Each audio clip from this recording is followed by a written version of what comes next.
Brian Barnett is just a regular guy. He's not a doctor. He has no legal license in any field of mental or emotional health. Brian Barnett merely shares the insights he's gained from his personal experiences for anybody who may choose to use such information as he or she personally chooses, while accepting full responsibility for his or her own individual thoughts, feelings, behaviors, and actions.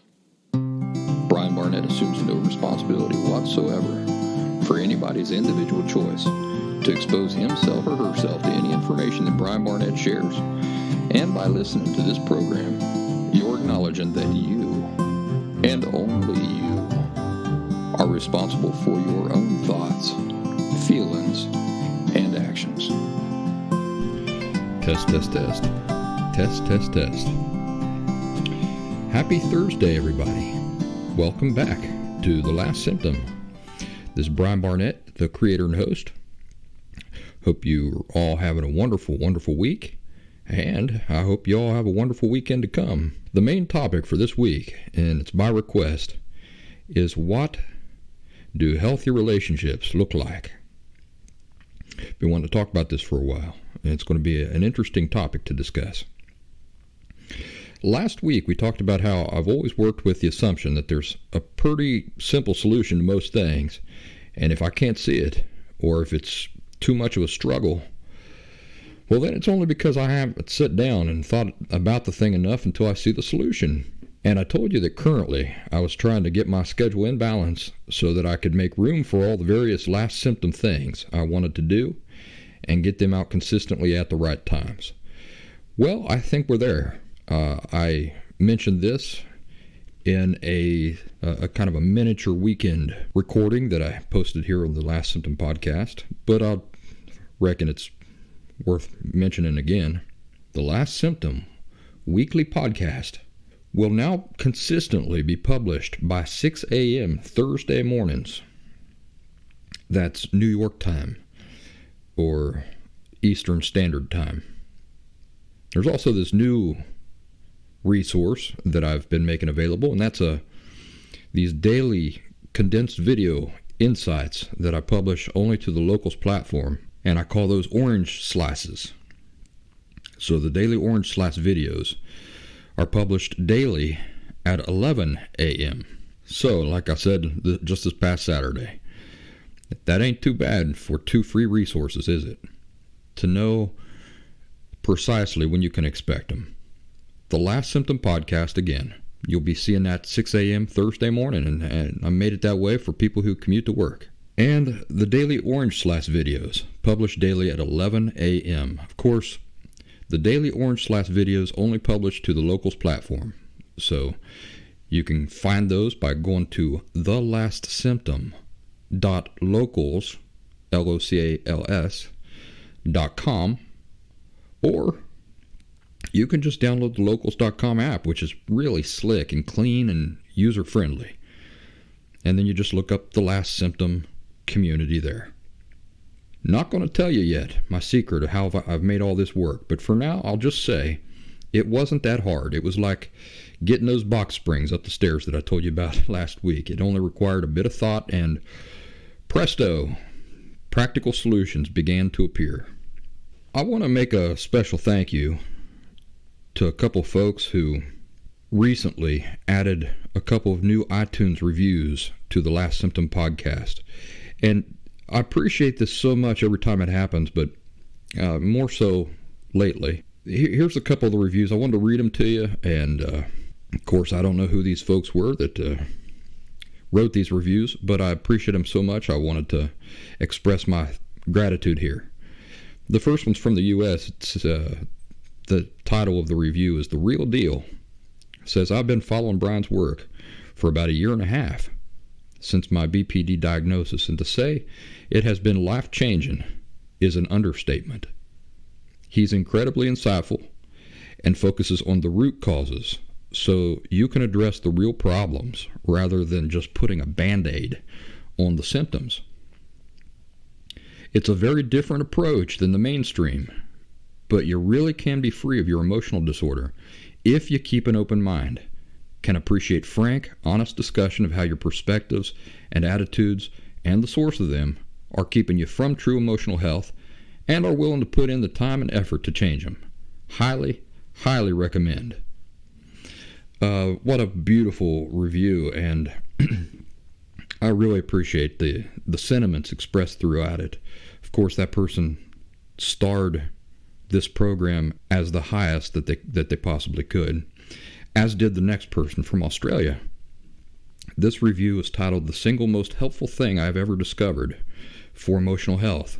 Again, 5 stars. The person says, "I started listening to the Last Symptom podcast in an attempt to salvage and understand a relationship I was in with a person who struggled with their emotional health. And while finding out that my partner wasn't at all interested in pursuing this avenue of improvement, I discovered that Brian's podcast and his other social media began enlightening and improving my own emotional health. Everyone can learn and expand their understanding with this incredible vault of information, not only those struggling with emotional health difficulties. I couldn't recommend this podcast any higher. It will make a positive difference to everyone." So again, just outstanding, these reviews. I don't think people appreciate just how beneficial these sorts of things are to my overall body of work, how helpful they are to bringing new people in and giving them an opportunity to benefit from these things that I openly share freely. So thank you. There are a couple things I have to mention before we get into today's main topic. It's thelastsymptom.com. Of course, that's my website full of free resources. And this show that you're listening to is one of those free services. There are a couple paid services over at thelastsymptom.com. Those being one-on-one phone conversations and one-on-one Zoom meetings with me. And of course, the granddaddy of my work, the Last Symptom Fundamentals course. That is a 2-week intensive course designed to help you lay down a solid foundation of accurate insights that can forever change your life and can lead to your authentic recovery from emotional disorder such as borderline personality disorder. Of course, the newest free service that I offer is not at thelastsymptom.com. Instead, it's on the Locals platform, and I just mentioned it a little minute ago. Daily Orange Slices, which are condensed video insights, conversations, and suggestions that last between 5 and 10 minutes long. A couple of them have run to 15 minutes, but that's the exception, not the rule. Some people have enjoyed supporting my work with just straight donations through thelastsymptom.com over the years. And for those of you who enjoy doing that, I would like to recommend an alternate idea, and that is to simply become a supporter, a paid monthly supporter over at thelastsymptom.locals.com. Most of the time when I talk about that platform, the way I'll describe it is the Last Symptom community on the Locals platform. So you would just download the locals.com app and then join the Last Symptom community there. There's many communities you can join on there along with the Last Symptom. So you don't only have to download the app for little old me, but of course I'm biased. I think that the Last Symptom is probably the best community on there. But even I am a paid monthly supporter to various communities on that platform, and I really enjoy that platform. I enjoy the way it's designed. I enjoy its cleanness. I enjoy the quality of the experience. I just enjoy the heck out of that thing. So the reason why this is a great alternate suggestion to just giving me a straight donation is because the cost is very, very modest. We're looking at $7 a month. You know, how much do you pay for your Netflix subscription? 3 times that? So the cost to be a supporter is very, very low. It's very modest. But you can see that when I get a multitude of supporters, you can see then the great support that brings to me in my work. Now, the positive in all this is that you don't have to be a supporter. You can just be a subscriber. And subscribers get access to 99.9% of all the content there anyway. So whether you spend a cent or not, you still have access to the content. But the reason why I like it for people who are interested in supporting my work in a modest way is that, as opposed to just like a straight donation, this gives people the opportunity to support my work while at the same time feeling like they're getting something immediately back in return as a reward. And I like that relationship. So supporters, they get some perks that simple subscribers do not get. Supporters can create their own posts. They can interact with me directly. They get to see certain private content that I only make available to supporters, such as personal photographs, personal correspondence, emails, and that sort of thing. Things that are much more personal and private to me. So again, it's just a wonderful setup. And I don't want to spend too much time today talking about these things, but these technical things, because I don't want to bore you to death. But for those of you who are not interested in the locals platform, I do have my general population Last Symptom education group on the MeWe platform. So just go to MeWe, download that app. What you want to do is down at the bottom of the app, you'll see different sections of the MeWe site. You want to go into communities, and it looks like 3 circles in a triangle connected by lines. So 3 little circles there. You click on that. That takes you into the community section of the MeWe site. Within there, you just search The Last Symptom by Brian Barnett. It's really easy, but complicated by the fact that people are so used to Facebook's way of doing things that when you go to a new platform, it's kind of like, oh, where am I? Who am I? How did I get here? So there is a break-it-in period. That's why I'm telling you how to find the group. But both of these groups on locals and on MeWe are thriving. And, I'm getting some political activists reaching out to me with unsolicited advice telling me, you really should rethink this. You really should rethink this.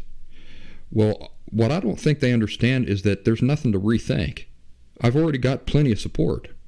I've already got plenty of support and enthusiasm on these platforms. So there is not a force in the universe that's going to keep me on Facebook. All right? So I appreciate the concern for how you think my work is going to be perceived, but my concern is not how people perceive my work. I've already told people 100 million times that these decisions I've made to move away from Facebook and over to these new platforms has nothing to do with politics. If your political fervor is so strong that you just don't want to believe me, that's up to you. I'm not going to twist your arm. The reasons I made these decisions are business, because of the business practices of Facebook, not their political leanings or anything like that. I really could care less. I really could care less. This is a business decision. And like I said, if you're interpreting my decisions, my business decisions, through a political lens, that's on you. That's got nothing to do with me. So what I would like to recommend is that you reel yourself in a little bit. Reel yourself in a little bit. Get your feet back down on solid ground of reality. Stop pretending like you can read my mind and intentions. And evaluate whether this information is worthwhile to you or not. If it's worthwhile to you, guess what? Nothing will stop you from downloading the MeWe app or downloading the Locals app and taking advantage of these free resources that I don't owe you at all, by the way. I don't owe anybody any of it. But it's a real tragedy if your own imaginary political ideology would get in the way of you benefiting from something good. I don't keep driving a shitty car just because my political opponents drive nice cars. Who does that? Do you understand how idiotic that is? I don't keep driving a shitty car if I can drive a nice car just because people who disagree with me politically are driving nice cars. The Locals app is slick. It's nice. It's a great experience. MeWe also. far superior to Facebook. One thing that I love about it, no timeline manipulation. If you just take that one element right there, no timeline manipulation, it's just in that. It's far superior to Facebook. Now, are most people going to stick with Facebook? Sure they are. But why is that? Because people don't like to give up the familiar for the unfamiliar. Because they're lazy. Yeah, it takes a little bit of work to break into, learn something new. But they're really shooting themselves in the foot because it is a superior platform. And that's just all there is to it. So, like I said, I didn't want to spend too much time on this, but there you go. You dragged me into it anyway. I'm kidding. I dragged myself into that. Let's get into today's topic, what healthy relationships look like. Do you remember the difference between a law and a principle? You remember way back in the day when I would talk about the law of individual inherent rights, responsibility, and authority, something that the entire Last Symptom work is built upon. You know, it's a pillar. It's one of those pillar understandings that kind of form the whole kind of hold up the entire rest of my work. Back at the very beginning, I was calling it the principle of individual inherent rights, responsibility, and authority, and then I fine-tuned that. I realized that it's not a principle, because a principle is something that would improve your life, but you don't have to do it. A law, on the other hand, is a reality that we're all living with, whether we recognize it or not. And so that's why I had to fine-tune that.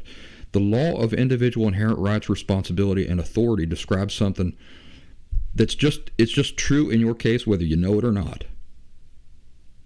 An improved life comes from recognizing that it's true. Do you see that? Because once you see it and you understand that that's just the reality you're dealing with, then you can work in harmony with it. When you work in harmony with something, life is easier and the results are better. When you don't recognize something as a law, when you don't recognize that it's just a reality you're dealing with, then the natural result of that is that you bumble along not knowing how to work in harmony with the thing, right? You're just making it up as you go. And then your efforts are always more difficult, and the results that you get back are never what you'd hope for. Can you think of any other laws like that, just to kind of cement that illustration into place? Think about the law of gravity, all right? If you don't know about gravity, you don't understand how it works, nobody's ever told you about it, you just don't understand it. Now think about how that would affect the way that you approach life. You'd be walking across a bridge, you'd see a friend of yours down below the bridge, and you'd just say, oh, hey, there's my buddy. I'm going to go down there and see him. You just step off the side of the bridge, wouldn't you? Well, that's the end of that story, right?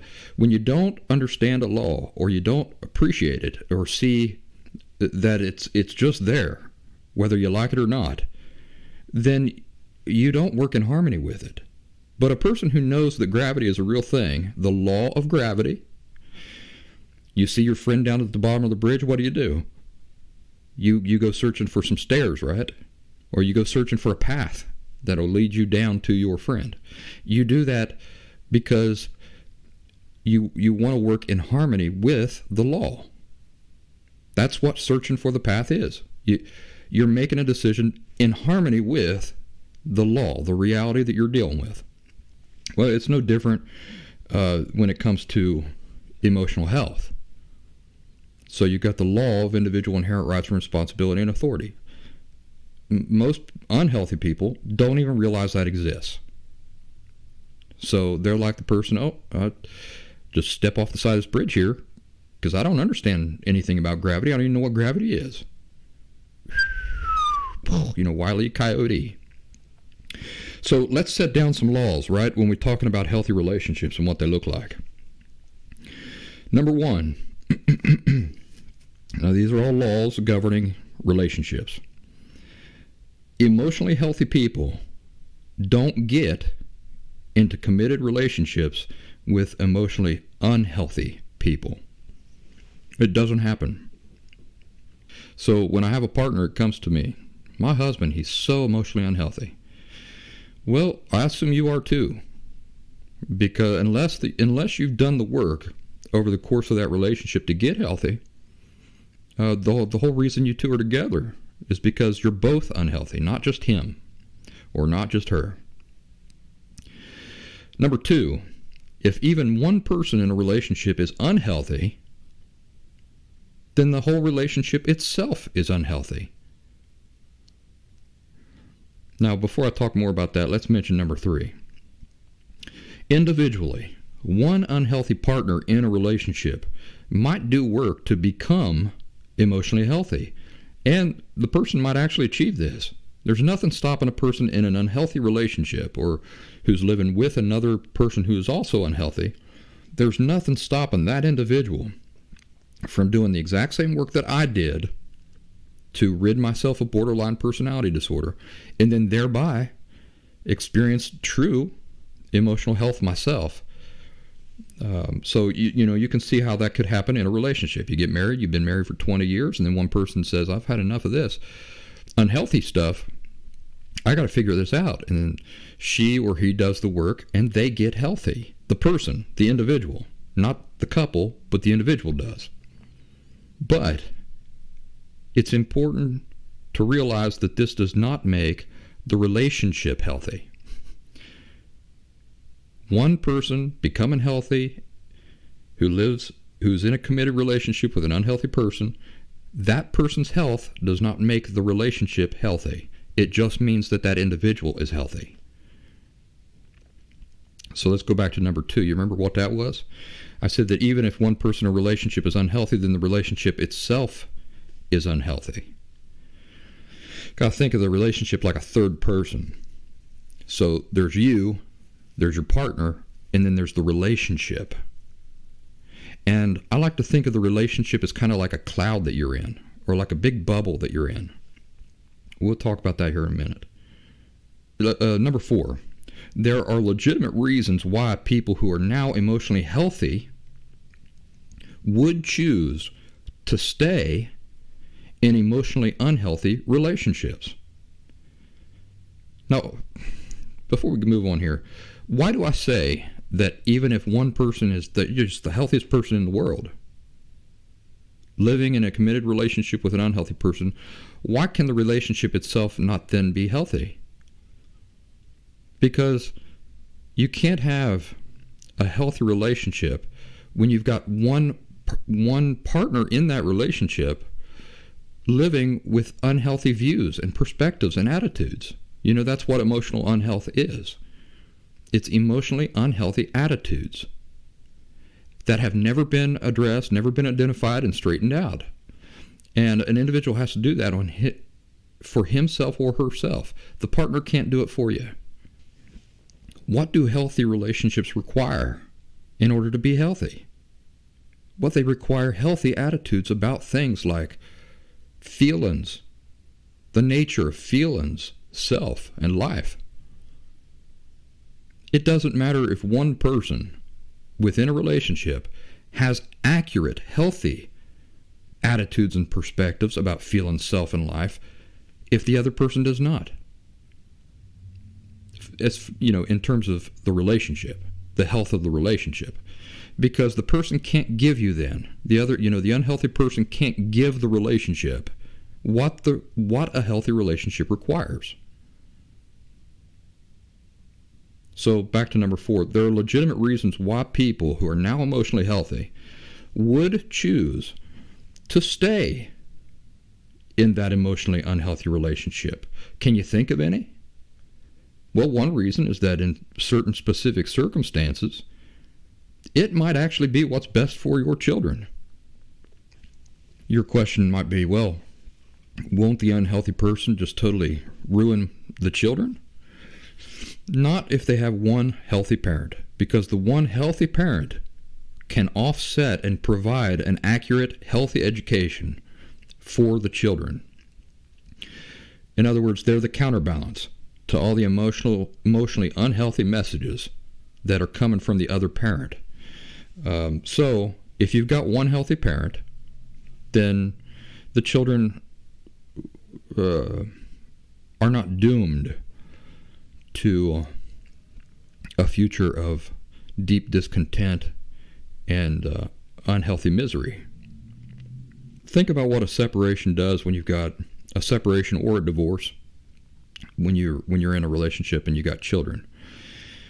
I have often thought about what would have truly been best for me in my situation growing up, and knowing what I know now, what would I have liked my mother to do, or my father, either one? Well, the first thing I would have liked for either one of them to do is to recognize the unhealthy nature of our entire family dynamic. And I would have liked for one of my two parents, let's just say my mom, all right, but it could have just as easily been my dad. He was just as responsible for doing the same thing. But in my family dynamic, my father was often the brute, and he would emotionally just demolish us, me particularly, all night long, screaming at me, breaking me down, breaking down my moral center, breaking me down, breaking down my sense of worth, just demolishing my sense of worth. And it would go on all night long. And often it would go on for so long that I would get to bed and lay down my head. It'd be about 4 o'clock in the morning. I had to get up for the school bus by 5:30, 6 o'clock every day, because we lived so far out. It took, our school bus ride was over an hour long. So I remember just going to bed just devastated emotionally.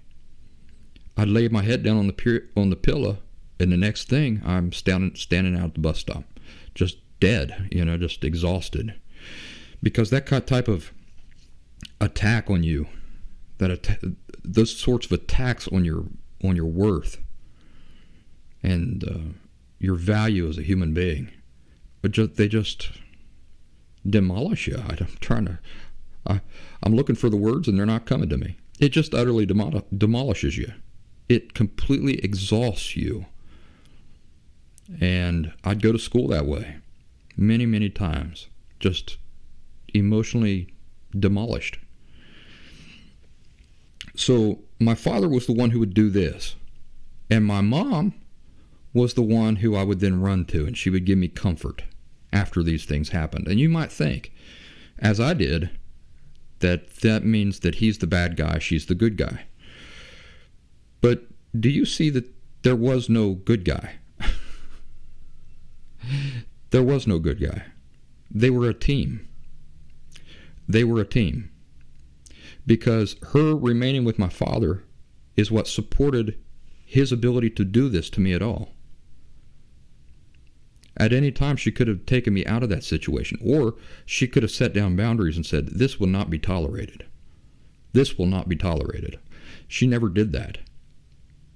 So the support, the kind of motherly tenderness that she would give me after these terrible emotional abuses, they seem nice, but they are sickeningly poisonous. Just terrible. I hate abuse. I hate any type of emotional abuse, but I hate it even more, and to a degree that I cannot even express to you. I hate it even more when it is done in the guise of something positive and good and loving. What type of abuse can be worse than that? Than the type of abuse that is done in the disguise of being something loving and tender. That just disgusts me. It just utterly disgusts me. So now I see the real relationship there, right? Now, remember what we're talking about. We're talking about what would have been better for my mom to have done then? Would it have been better for her to divorce my dad? What would have happened if my mom had just divorced my dad and took me and my siblings with her? And that was it. That was her answer, was to leave my dad. What would have happened is that she would have just gotten into another relationship like that. You see, emotionally unhealthy people don't get with emotionally healthy people. So the divorce or a separation in that situation in and of itself would have changed nothing, except complicated even more. She's going to leave my dad. Me and my siblings got to deal with the pain of that separation, our lives being tore up by the roots. And then, down the line, mom and dad getting together with new partners, themselves as emotionally unhealthy as my mom and dad. So now, instead of just two unhealthy parent figures and environments to deal with, now what would we have had? Four emotionally unhealthy people to deal with, who had authority over us and responsibilities over us. So no, that wouldn't have been an improvement. So what is the only condition then that would make a separation or a divorce even slightly reasonable? It's this: the parent who's going to leave or divorce or separate must make it his or her primary focus to identify how he or she as an individual is unhealthy and do everything he or she can do to get healthy. And if the separation or the divorce is done for that purpose, so in other words, the mom or the dad is in that situation recognizing that this is just not healthy, recognizing that he or she has to get healthy and escape these distorted perceptions and these unhealthy attitudes. And in order to do that, to facilitate that, a separation or a divorce is necessary. Then, and only then, are we talking about something constructive and positive and beneficial that would work to the benefit of the children. Otherwise, the children are screwed either way. That's the only way that works. So let me repeat that. The only reason why separation or divorce works out as a benefit to the children is if the person making that decision recognizes that the only answer to anything is for them to focus on himself or herself, identify what unhealthy attitudes and perspectives he or she lives with, and to permanently eradicate those unhealthy attitudes and perspectives. And when looking at his or her situation and seeing that being stuck in this relationship, this unhealthy relationship, is going to greatly complicate that, but that a separation or a divorce might allow the person the space to then focus on himself or herself exclusively and to make these corrections, then a separation or a divorce would work to the benefit of the children. Because then mom or dad gets away from that unhealthy environment, maintains a focus in the right place, starts getting healthy, the children benefit. You see? So there are legitimate reasons why a healthy person would choose to stay in an unhealthy relationship. Remember what I've said. If you're emotionally healthy, then you can offset the emotionally unhealthy messages in the attitudes of the partner for the children's best interests. But if the relationship is preventing you from ever getting healthy or greatly complicating it, then separation or divorce would make sense. What are some other reasons why a person would decide to stay in an unhealthy relationship? Well, authentic love, right? You can't experience it while you're unhealthy because the very underlying attitudes that create emotional unhealth or emotional disorder, like borderline personality disorder, just disallow it. It's a complete contradiction. The underlying attitudes at the root of borderline personality disorder and other emotional disorders, the very nature of that completely disallows authentic love. But now let's say that this person has gotten healthy, but is still in this unhealthy relationship. She or he might choose to stay for authentic love. Yeah, we can love people who are unhealthy. If you're single, you wouldn't, choose to get in a committed relationship with a person who's unhealthy. But let's say that you're already in a relationship with a person that's unhealthy, and you've now gotten healthy. And you've developed authentic love for this person. You have great compassion and care for this person. You're healthy enough that his unhealthy perspectives and attitudes don't have an effect on you. You might choose to stay in a relationship like that. Not only because of the investment that you've got, let's say that you've been with the person for 20 years, but because you authentically love that person. So I got to add on there, if you're staying is enabling the other partner to remain unhealthy, then that's not really an emotionally healthy decision, and that's not really love. So you're not really an emotionally healthy person. So it's got to be a situation where you're staying in that relationship is not contributing to that person remaining unhealthy. You see, there's a lot of variables involved in these sorts of situations. You making a decision to remain with a person, and that decision enables that person to forever stay unhealthy. That's not loving. So, which means that's not authentic love, which means you're not really healthy, because that's a selfish that's a selfish decision. It ain't some loving, selfless act, right? So the very nature of a situation like that would mean you're not quite as healthy as you think you are. You still got work to do. But, I think one thing you'll find interesting about that, and might surprise you, is that people don't have to be healthy for us as healthy people to see and love them and their potential, or for us to love them as people. Now, I got a lot of haters in this work, a lot of people who mistreat me, say terrible things about me, do their best to lash out at me and treat me poorly.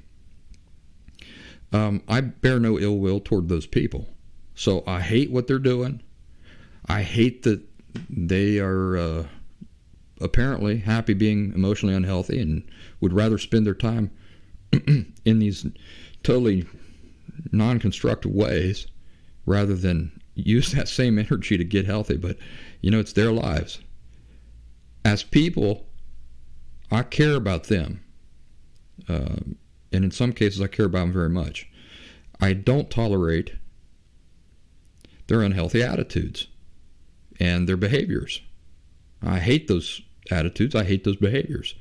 But you got to be able to separate people from their attitudes and the things they do. As people, there's nothing irredeemable about people.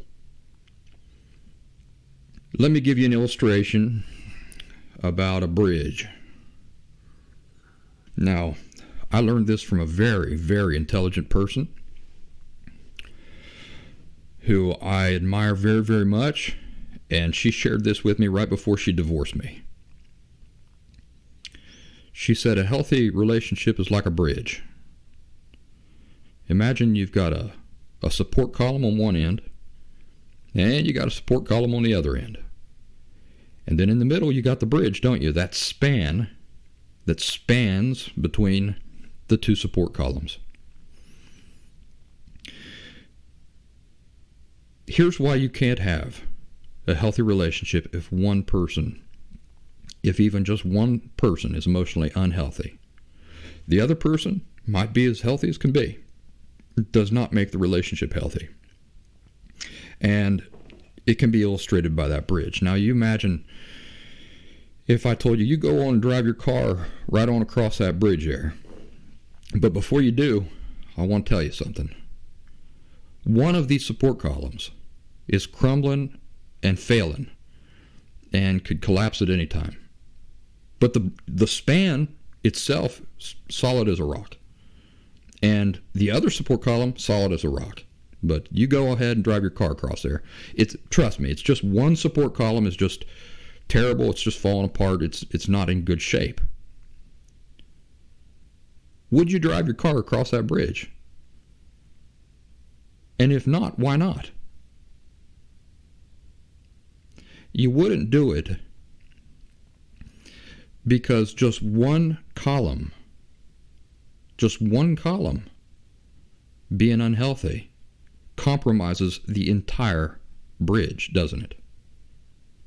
It doesn't matter if the span was paved just last week. And it doesn't matter if one of the support columns is as sturdy as a rock. So I hope you can see who the players are in this illustration.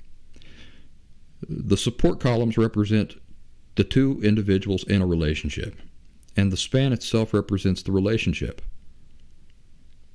I think it's a beautiful illustration, and it perfectly illustrates what we're talking about here. So I'm thankful to Diana for her insight, a decade ago when she shared that with me right shortly before we got divorced. I think she kind of gave that to me as something to take away and chew on, and I sure did. Now, I mentioned earlier the law of individual inherent rights, responsibility, and authority. Let's get back to that. In the Last Symptom 2-week intensive fundamentals course, which you can enroll in and take right now over at thelastsymptom.com, I discuss at some point relationships in the context of people's individual inherent rights, responsibility, and authority. I don't know if you remember that from past episodes when I talked about that, but it's an imaginary circle that exists around us in the sand. And everything within that circle is where we possess total and inherent rights, responsibility, and authority. Everything that exists outside that circle is the weather to us. What control do you have over the weather? None, right? So when you see the weather doing whatever it's doing, there's nothing you can do about that, can you? Well, there's nothing you can do to change or affect the weather itself, but you can make decisions for yourself. For example, you can go and get an umbrella. You can plan a day of indoor activities. But everything outside that circle is out of our control, and that includes other people. Other people who are walking around with their own individual circles in the sand. Do you see that? Everybody walking around with this imaginary circle right around their feet. And they have total control and rights and responsibility and power over everything within that circle. How do you get a harmonious world with something like that? With 7 or 8 billion people all walking around, possessing complete, inherent rights, responsibility, and authority over everything within those circles. Well, the way you get a harmonious world is by having 8 billion people who recognize that those circles are there. That's how you get a harmonious world. You get a disharmonious world when you get people, like the majority of folks out there, who don't realize that circle's there. What do you do when you don't realize that circle exists? You step out. You try to step outside of it, don't you? You try to step outside of it and enter into the circle of other people's circles. But the reality, because this is a law, is that you can't do that even if you think you can, even if you're totally ignorant to the fact that you can't, and even if the person you're trying to do it to doesn't realize you can't do it. Let me give you an example. A husband tells a wife, "You will do this. You will do it. Because I said so." And the wife says, "Well, he's my husband. I better do it." What's just happened there? Even if it's something she doesn't want to do. Even if it's something she fundamentally disagrees with. But she does it anyway. What just happened there? Well, the husband perceived that he could step into her circle and make personal choices for her. And she perceived that he could do it too. But did he? No, he didn't. He made it seem like he did by the fact that the wife complied. But the wife didn't have to comply. when it comes down to it, the wife still only made a decision for herself. She made a decision for herself that happened to not conflict with what the husband was telling her she had to do. But it was still her decision all along. When we get into relationships, what many unhealthy people believe happens to these individual circles we're all walking around in is that they merge, like they overlap or something. They kind of merge together. But this is false. This is an unhealthy misconception that unhealthy people make. Nobody's circles ever merge. The only time that happens is with children. So our children coexist with us within our circle in the sand. They're included in the things that we have inherent rights, responsibility, and authority over, in addition to ourselves. But once they become adult free agents, guess what? Bloop, they get their own circles or bubbles. And any inherent right, responsibility, and authority we had transfers to them as far as relates to them. You know what I'm saying? You still possess inherent rights, responsibility, and authority over yourself.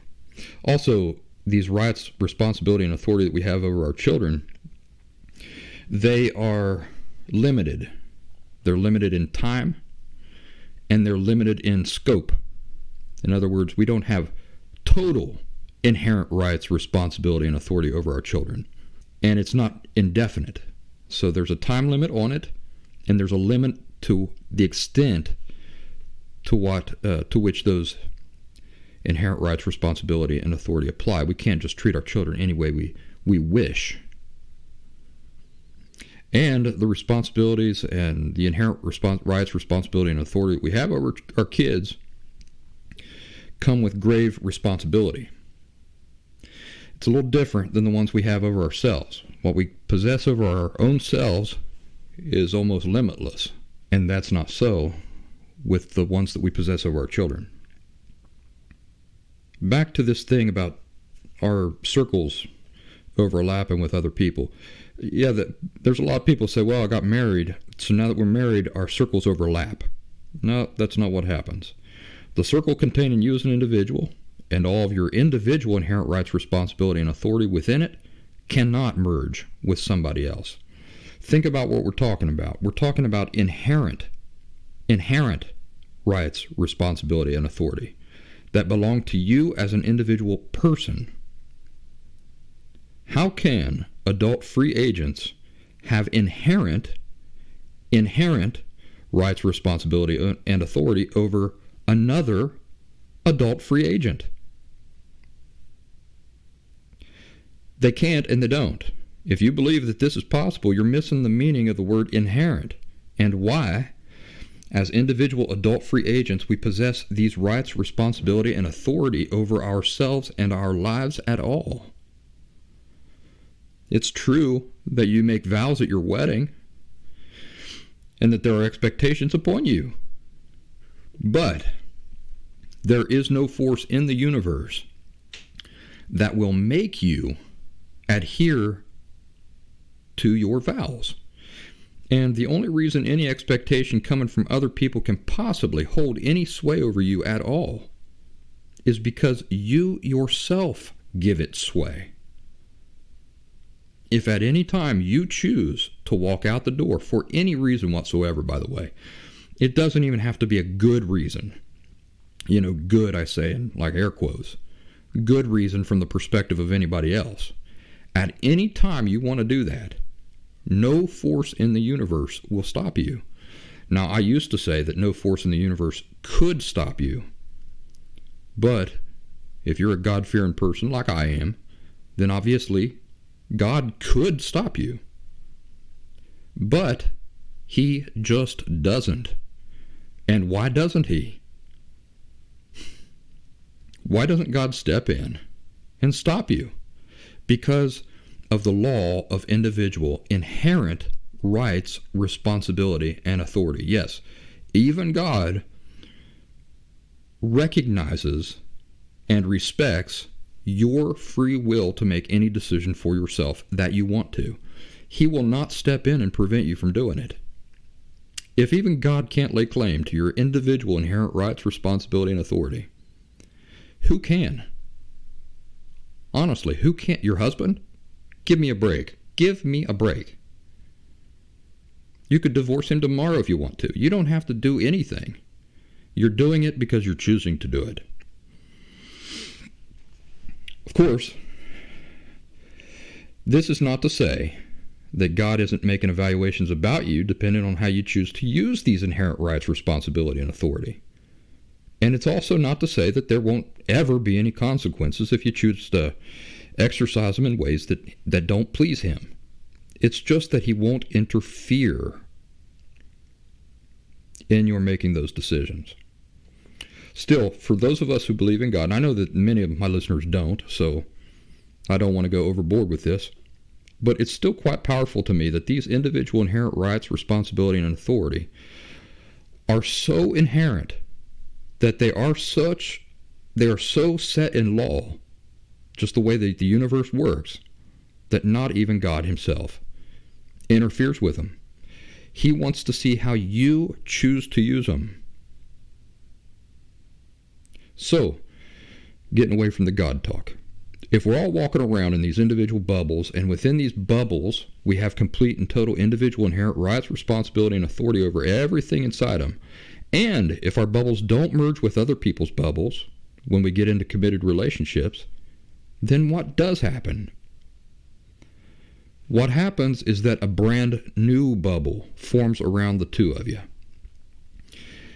And the individual bubbles you both possess around your own feet remain there. So do you see what I'm describing? There are now three bubbles. There's the bubble around you. There's a bubble around the other person. Both of you still restrained to your individual bubbles. But now there's a really large bubble that surrounds all of this. It's a third bubble. And the third bubble is around the both of you. That's the relationship. You know, it's things that the relationship needs to be healthy. Things that the relationship requires, to operate at all. So, this is the secret to a healthy relationship. Two healthy people. That's it. That's the secret to a healthy relationship. Two healthy people. Two healthy people understanding these things and living in harmony with these laws, particularly the law of individual inherent rights, responsibility, and authority. I would like you to imagine an unhealthy relationship. Why is it unhealthy? Why is the husband jealous? See, you gotta contrast these things. So let's say that one thing that makes your relationship unhealthy is just this tremendous jealousy. You got to ask yourself, where does that jealousy come from? Does it come from a guy who likes himself? No, it doesn't come from a guy. If a guy likes himself, he feels secure. The only people walking around jealous and insecure are people who don't like themselves. So we address all these things, these fundamental things, don't we? And now we play a thought experiments to see how these things affect people. And we see why they affect people that way.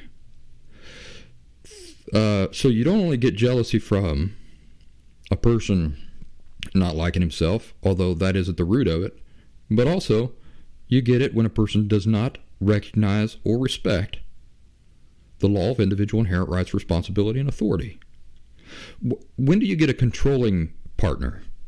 You get a controlling partner when they don't recognize the law of individual inherent rights, responsibility, and authority. In other words, they're enjoying a relationship with you because you're choosing to be there, but you don't have to be. You don't have to be. You're doing that person a great favor by being there.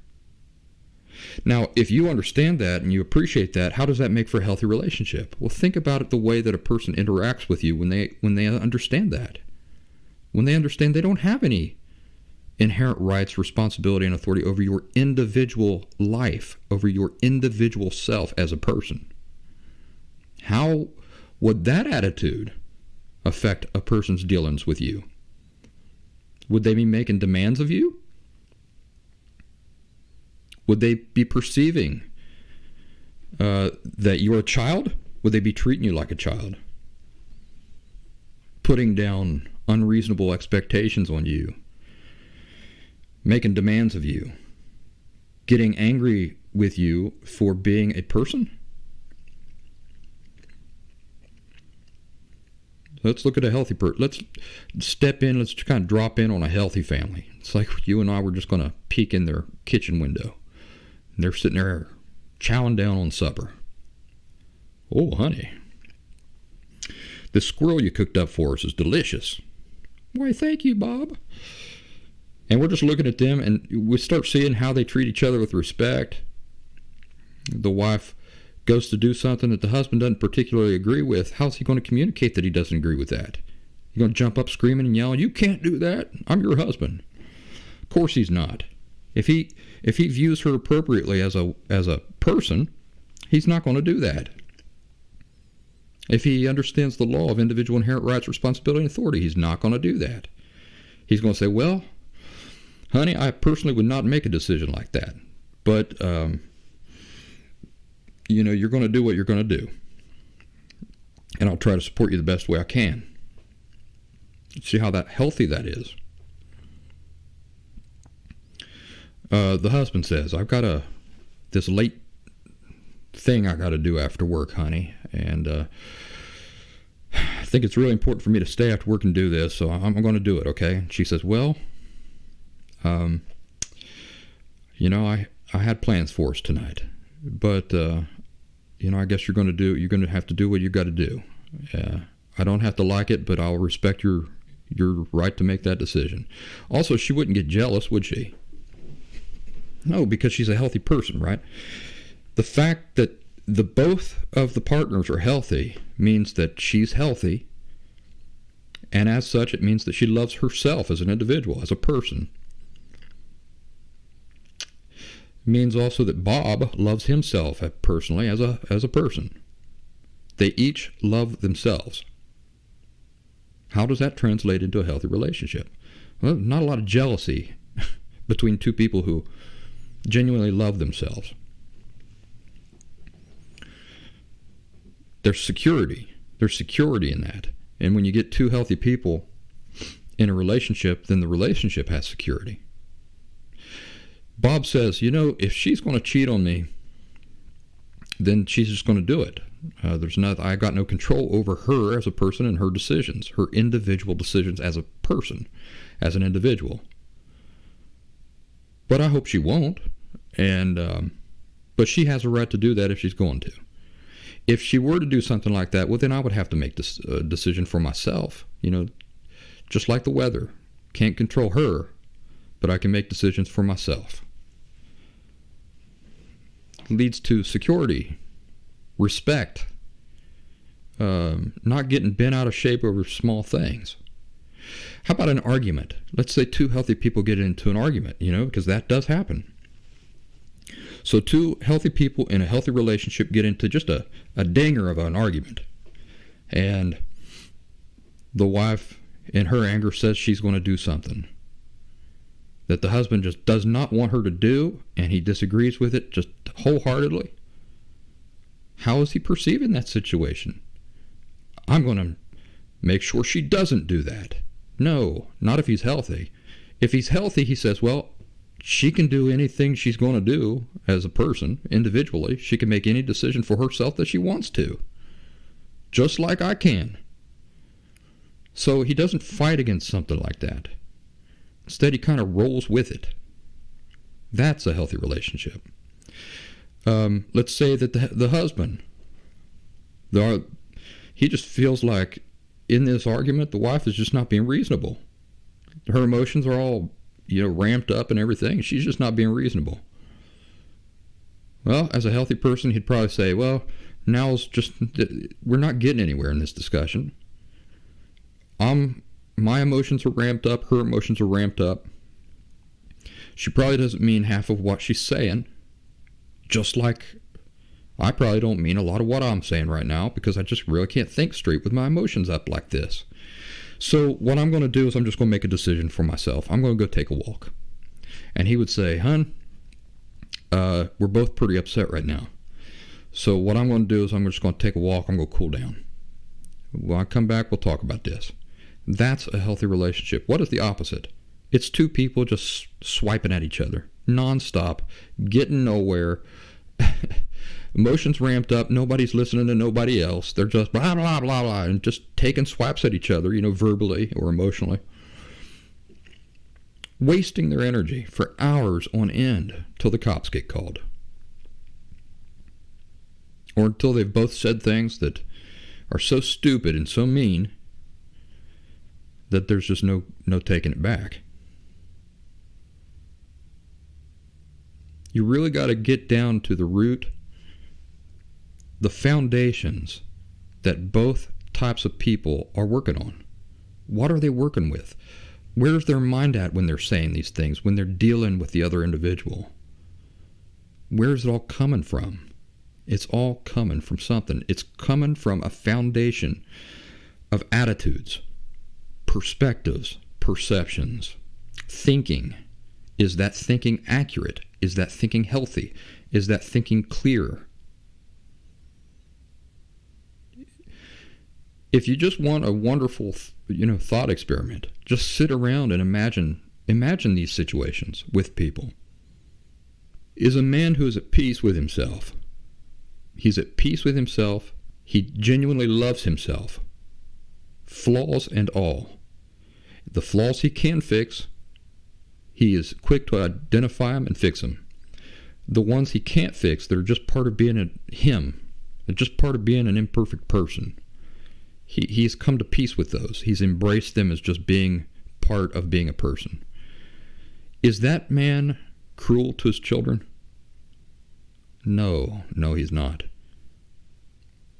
He's patient and kind with his children. You know why? Because he perceives them the same way. He cuts them the same breaks that he's cutting himself. A man who cuts himself no breaks and just hates himself for every imperfection, that man is not kind and patient with his children.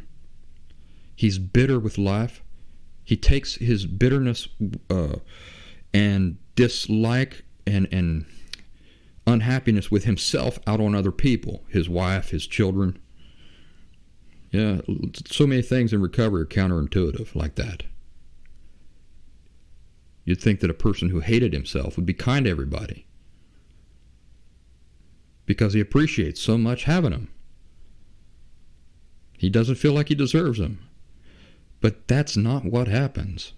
What happens is the opposite. A person who is bitter with himself becomes bitter with life, starts viewing people as working actively against him, as being his enemies, because if he doesn't like himself, then he doesn't look around and think anybody else likes him too.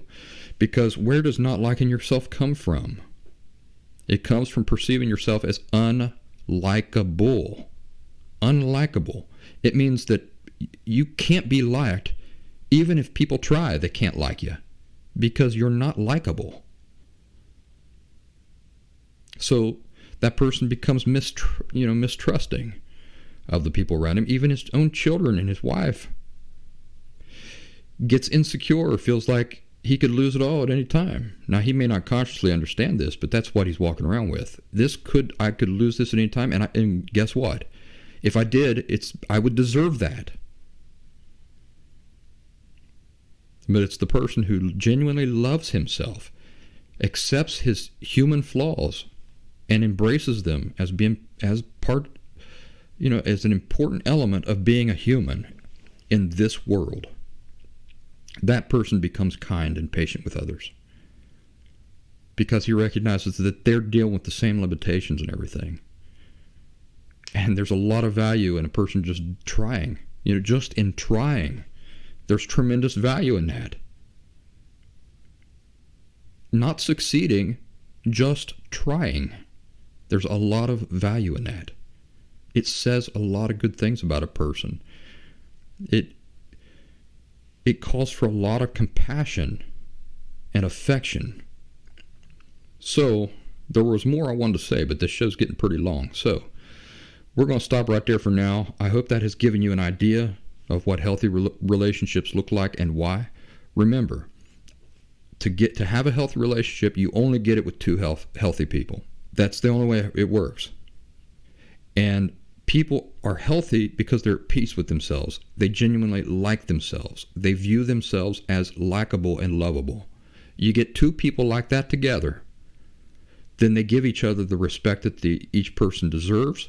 They don't demand, they don't make demands. They don't view themselves as possessing rights, responsibility, and authority over anybody else. They recognize that they can't force anybody into doing anything, that whatever they get from another person is by their choice, by that other person's choice. So they appreciate those things more. When the other individual makes decisions that they disagree with, they look at the situation and try to decide what choices they can make for themselves, but they don't try to overstep and control the other person. Instead, they try to be supportive. Well, I don't agree with you making this decision, but I can see how it could benefit us or our whole family. So even though I don't agree with it, if you go ahead and make this decision anyway, well, I'll try to support it. I'm not going to try to work against you. I'll try to support it. Oh, you're going to be late from work tonight. Okay, well, that's fine. You got to do what you got to do. And I feel secure because I'm secure in myself. My security doesn't depend on you. It depends on me. You got to look at the foundation of what attitudes and perspectives the unhealthy people are living with and how that translates into real-world behavior. And then you have to play the thought experiment game where you imagine a healthy family living with healthy perspectives, healthy attitudes, and how that naturally translates into healthy real-world behaviors. Now, one thing I was going to say is that I was kind of reluctant to do a show about, so healthy families do this, this, and this. Because if I do that, I know the tendency of unhealthy people. Unhealthy people say, oh, so that's what they do. Well, then I'll just do those things. And it doesn't work like that. Healthy people do those things as a natural result of being healthy. It doesn't work to skip that element and to just superficially mimic what healthy people do. You have to understand why they do it. Why do healthy people do what they do? If you can understand the underlying reasons for why they naturally behave that way and think that way, then you've got it. That's the gold ticket. That's the thing you want to work on. But just, healthy husbands never punch their wives. That's great, but just not punching your wife is not the secret to a healthy relationship. You have to understand why a healthy person doesn't punch his wife. Okay? You have to understand why healthy people treat each other with respect. Most of the time. Let's say 90% of the time, okay? Because we're all still just people. And as people, as imperfect, flawed human beings, there is an element of just the human condition in there. And we're all prone to making mistakes based on the human condition. But by far and large, you notice that healthy families, healthy people, by far and large, their natural tendency is to treat people with respect, with patience, with calmness, with understanding. And it's only unhealthy people who don't have a tendency to do those things. They may get it right, 10% of the time. But that's just not enough. Not when you can get it right 90% of the time. Okay, so the human condition explanation isn't an excuse. It's not a blank check for just everything I do wrong, just human condition. No, a lot of that is fixable. A lot of that is addressable. Now you might be wondering, well, there is no such thing as the perfect family, and you're right about that, but there are such things as healthy families. Don't let anybody ever tell you there's not. There are healthy families. Just because you and I didn't grow up in one does not mean they're not out there. So, you're not involved in a pointless activity here, listening to this program and trying to work on yourself, okay? You're not involved in a pointless objective. So, there are healthy families. They're all around you, and you can have one too. Folks, that's the show this week. I hope you have a wonderful weekend, and I will see you on this show next Thursday, 6 a.m. New York time. But hopefully I'll see you even before then on the daily orange slices, those many video insights that I've been publishing on the Last Symptom community on the Locals platform. Take care, everybody.